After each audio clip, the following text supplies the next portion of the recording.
The quality versus appearance in your life means that you get that inner candle flame working in a way that gives you quality, independent of what other people think of you. It's a way of quality where your harmony allows you to cooperate and you are a part of what this whole thing is about. New way of being, quality rather than appearances. Another new way of being, very important. Living your life on ethics rather than rules. Ethics rather than rules. All these rules, all these ways of having to do things, somebody else dictates to them. Do you know that some of the most immoral acts in the world have been perpetrated in the name of the rules? If it's an immoral rule, it's immoral to obey it. And self-actualizing people, as Maslow tells us, have rules inside of them that they could never obey, never disobey, ever. And they have to do with ethics, how you treat people. How do you think we get to where we are now? But what you do put out in the world is exactly what's coming back to you. And if you find things coming back to you that you don't like and don't understand, don't ask yourself why these things are coming to you. Ask yourself what you're doing to make them come back to you. And when you start putting the responsibility on yourself, you'll start seeing dramatic changes. Dramatic changes. A new way of being. Instead of ethics, instead of rules, ethics. Another new way of being. Instead of looking all your life for achievements and externals, try living your life on knowledge for the sake of knowledge. Knowledge instead of achievement. For the sake of knowledge. Being in a context in which you don't have to collect a lot of merit badges. You don't have to collect a lot of awards and other people's value judgments. That you go to school or you go out into the world or you read or whatever it is you do because it makes sense to you, not because of what somebody else is going to put on a transcript or where you're going to appear in a class list.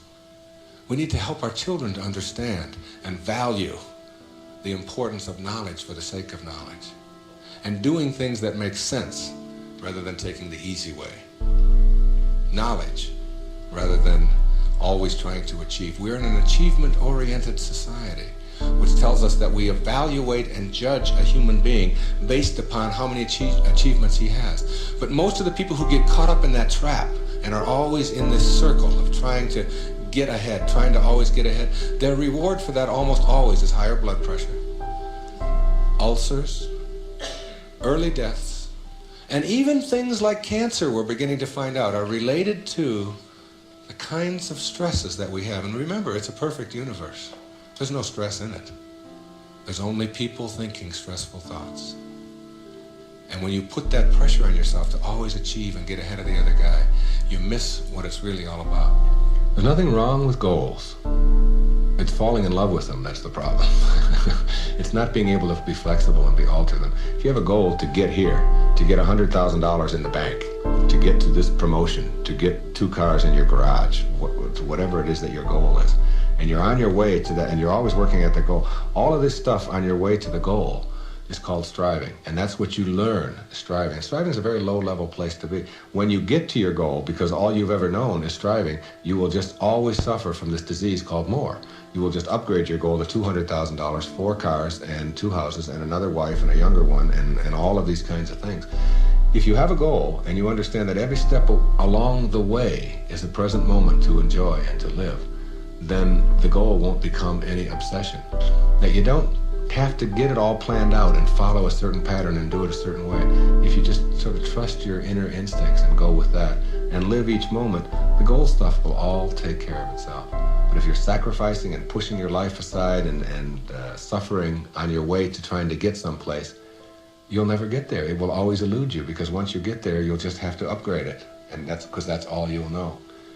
Nowness is that purest form of sanity, living in this moment and enjoying it. And all the rest of it will sort of work its way out. Another new way of being for me is to think of yourself in terms of personal authority rather than being an authoritarian. Personal authority. A person who has authority never needs to dominate anyone else, ever. Dominating doesn't become necessary. In business, you can have authority. The people who have the most authority are the ones who listen the most, and the ones who are the most conscientious about what do other people have to say.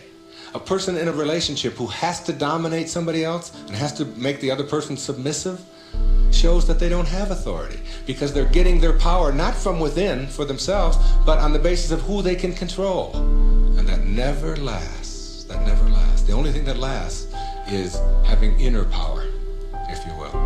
Know thyself. That's what Shakespeare said. Know thyself. The more you know yourself, the more you become honest with yourself, honesty becomes just a way of life. No, I don't think the world necessarily does, but you can't run your world. You can't run your world based upon what the rest of the people in the world want or don't want. To me, honesty is like, it's a karma that goes out into the world. How people treat you in the world is their karma. How you react is yours. And when you react to it with dishonesty, that's what you're putting out into the world, dishonesty. And when you put dishonesty out into the world, that's what's going to come back to you, because what goes out is what comes back. That all, as you sow, so shall you reap. I mean, it's in every great institution that there is in the world, whether it's a religion or a philosophy or whatever. What you put out is what comes back. Whatever you plant is what you're going to get back. And the more that you put out honesty, just because it's what you are, because you are being honesty, you're not trying to be honest, you're just being honesty, then that's what will come back to you on a regular basis. And when it doesn't, you'll just see that as another test for you to pass. And finally, a fifth way of being that is new, for me, it has become a way of life. It's called serenity instead of acquisitions. The more you try to acquire, the more you try to get, the more you try to collect in your life and evaluate yourself on the basis of that, the less serenity you're going to have. More is less. It's almost a secret of the universe. Serenity means inner peace. It means that you can find joy in every moment that you have in your life instead of always looking for it. Way of being that if you're not there, you don't get it yet, but once you see it and once it begins to take over your life, you can never go back. That is your purpose. Your purpose isn't to try to be loving. Your purpose is to be loved and only have that to give away. Well, but there's one other ingredient, and it's really crucial. Forgiveness is the vital ingredient on the path of enlightenment. And if you don't know how to do it, then practice sending out love. Take the person or the people that you're having conflict with, any place in your life, send them something. You don't have to even do it physically. Just send them something that comes from inside. And what's inside is how you choose to think. And if you can make that love and do that, and that is to me the test.